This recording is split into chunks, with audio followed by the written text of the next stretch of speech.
Bien, estamos de vuelta aquí en Agenda Económica para profundizar en la encuesta de ingresos suplementarios que conocimos ayer del INE, que si bien muestra un leve crecimiento en el ingreso promedio, muestra también otra realidad sobre los ingresos laborales en Chile. El 50% de las personas gana 420.000 pesos o menos, y con realidades, por cierto, muy distintas de acuerdo a la formación profesional de cada uno de los trabajadores, a la realidad entre hombres y mujeres. Bueno, hay varios aspectos que queremos profundizar y para eso estamos en contacto con la directora ejecutiva del Decanato de la Facultad de Economía y Negocios de la Universidad de Chile, exdirectora del INE, Jimena Clark. Gracias por el contacto, Jimena, muy amable. Hola Sebastián, muy buenos días. Gracias por conversar con nosotros. Bueno, Jimena, hay varios puntos que analizar, pero partamos por uno de los titulares que tiene que ver con este aumento de los ingresos promedio al menos, que fue una sorpresa pensando en lo que pasó con el mercado laboral el año pasado. ¿Qué explica esos números, Jimena? Mira, la verdad, tengo que partir corrigiendo eso, porque y aquí como introducción, esta encuesta es un módulo especial de la encuesta de empleo, ¿ya? Entonces, todos los últimos trimestres de cada año, tú preguntas también a las personas que estás preguntando por su situación ocupacional sobre sus niveles de ingresos. Y como toda encuesta, lo que hace es una estimación de los ingresos, ¿no? Porque tú sacas una muestra y en función de esa muestra haces preguntas y sacas estimación. Y lo relevante aquí es saber si la estimación de los ingresos del último año calculado, que es el último trimestre del año pasado, es diferente significativamente en términos estadísticos del año anterior. Perfecto. Y los resultados que muestran, a pesar de que en términos nominales estamos hablando de 635.000 versus 620.000, es que estadísticamente no son diferentes, ¿no? Entonces, de hecho, está por debajo de la inflación, ¿no?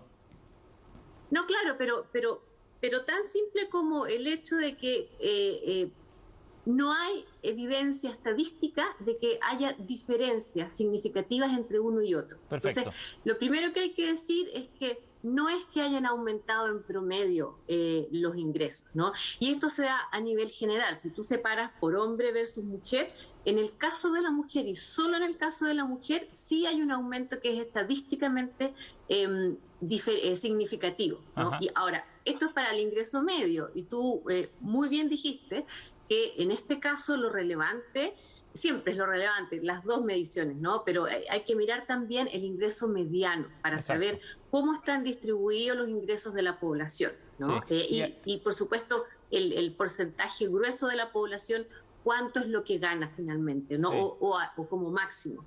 Jimena, ¿y ahí tampoco hay cambios estadísticamente significativos en el ingreso mediano?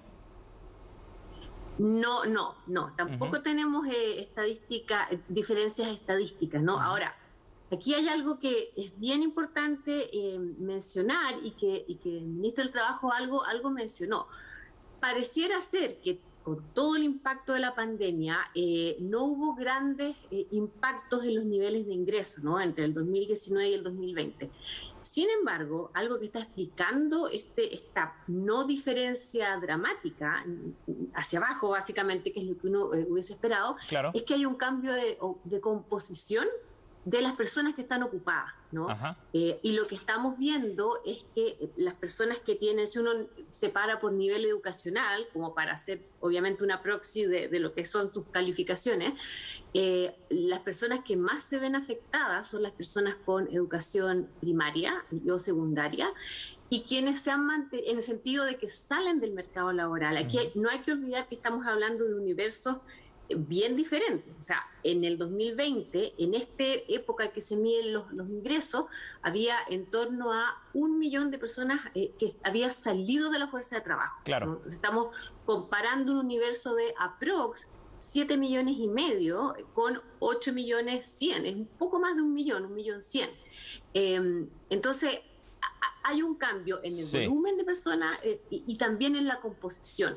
Quienes se mantuvieron en el mercado laboral al final del día fueron quienes tenían un mayor nivel de calificación. ¿Jimena? Y quienes salieron son los que de menor nivel de calificación. Sí. ¿Y eso significa que en el momento en que el mercado laboral empiece a normalizarse, cómo va a impactar eso cuando ingresen esas personas que están fuera hoy día del mercado laboral, ingresen a trabajar y estén ocupadas? ¿Cómo va a impactar eso en los ingresos laborales?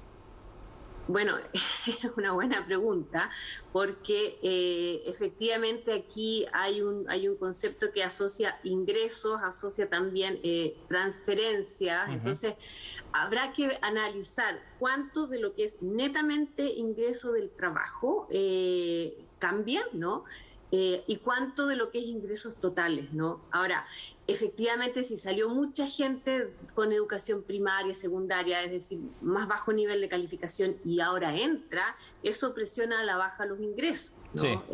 Entonces, es parte de lo que hay que ir viendo. Lo mismo el tema de la brecha. Siempre en esta medición se mide brecha respecto de lo que ganan los hombres versus las mujeres, ¿no? Y cuando uno mira el primer número, ingreso medio, ve una brecha que ya no es por sobre el 25%, ujú, acercándose al casi 30% que tradicionalmente hemos tenido, sino que es bastante más bajo, de un 20%. Pero eso de nuevo es porque las mujeres que se mantuvieron en el mercado laboral son aquellas que tenían mayor nivel de calificación y exacto. mayor nivel de ingreso. Ese Entonces, punto, ese, efecto composición es la clave al final del día. Ese punto es bien relevante, Jimena, porque esta encuesta también permite ir desagregando los datos para ver los ingresos según la formación educacional, ¿no? ¿Cuál es el principal problema, según tu punto de vista, que explica los bajos salarios en Chile y estos ingresos que, como decíamos, para el 50% de los trabajadores son menores a 420.000 pesos? Bueno, mira, eso es una muy buena pregunta y una de las respuestas la hemos tenido a la vista siempre, ¿no? Pero por alguna razón no la hemos discutido lo suficiente.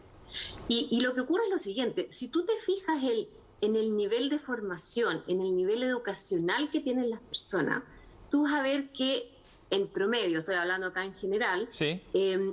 aproximadamente en torno al 40-44% de las personas que están en el mercado laboral tiene una educación primaria, ¿no? Y luego tú puedes separar sector administración pública o sector privado y eso no cambia dramáticamente, ¿no? Ajá. Y si tú miras educación primaria y secundaria, tú tienes que aprox, y esto de nuevo, promedios generales, después uno puede empezar a ver por más detalle, pero 2/3 de la población que está ocupada tiene educación a lo más secundaria, ¿no? Entonces, el nivel de calificación al final del día de las personas Sí. en promedio es bastante bajo y eso lleva a que por supuesto sus ingresos sean bastante bajos, ¿no? Ahora, igual uno se puede preguntar si alguien que tiene educación secundaria, si es que su trabajo vale Mm. a lo más o cifras en torno a los 400.000 pesos. Jimena, Y yo creo que esa es una pregunta súper válida que hay que hacerse a todo nivel, en sí. particular en el mundo privado. Nos queda muy poco tiempo. Una última pregunta, Jimena. Pero si ese es el diagnóstico respecto a los bajos sueldos, ¿cómo abordarlo entonces en un próximo gobierno, por ejemplo, aprovechando este debate presidencial que se nos viene? ¿Cómo mejorar esos sueldos desde el apoyo que pueda ir dando el Estado en este sentido?